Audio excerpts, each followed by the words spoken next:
Hello everybody, how's everybody doing? Are you guys doing awesome? Okay, are we ready to read a book with Miss Serby? Yes?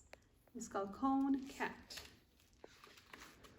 One day, Jeremy woke up at the vet's and there was a cone on his head.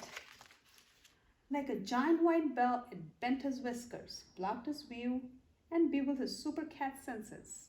I'm a cone cat now, he told himself. I will never be seen. At Jeremy, he'd been nimble and quick, and he'd prided himself on his sweet scent. Now he was knocking into door jambs and backing his way down the stairs with all the grease of a fat squirrel. He didn't smell so good either. Clearly, the cone was winning. To take his mind off his problems, he tried to keep him busy by hunting, redecorating, and hiding from Ava, the little human.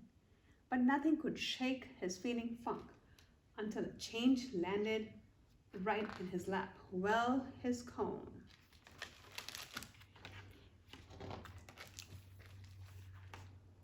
And Ava had been eating breakfast as usual, fruity oats and milk, his favorite, and as always, he jumped on the table to lap up the leftovers.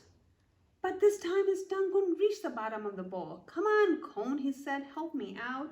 The cone didn't answer. Do you think the cone is going to answer the cat? I don't think so, right? Then something magical happened. Just as the cone cat witted like the saddest flower, the bowl tipped towards him. Milk and cereal poured into his mouth and into the cone too. He could save some for later. Could the cone be a friend after all? It got even better. That spider he was stalking, it didn't taste as good as he had hoped. And the armchair unstuffing, not a tuft left behind. Plus, if he directed the cone just so he could hear Ava coming before, she'd even left her room. All of this led up to the greatest moment of Cone Cat's life, Ava's birthday party. Of course, a gathering of little humans can be a nightmare for a cat, but then came the cake and with it the ice cream.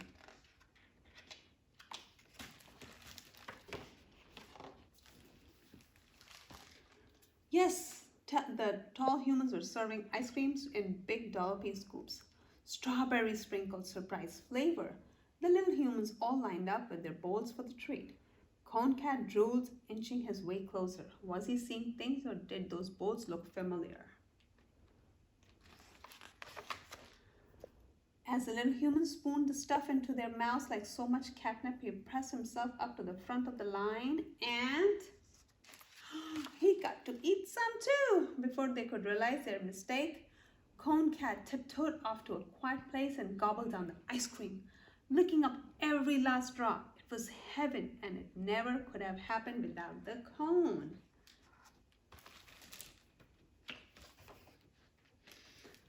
The next day, Cone Cat felt one of the little humans scratching his neck. I hope they are not making you tighter, he thought. Ah, Cone. But suddenly it was off. His head was free again. Goodbye, he thought as the human whisked the cone away. Goodbye forever. Of course, he was happy to be back to his normal self, happy to be Jeremy again.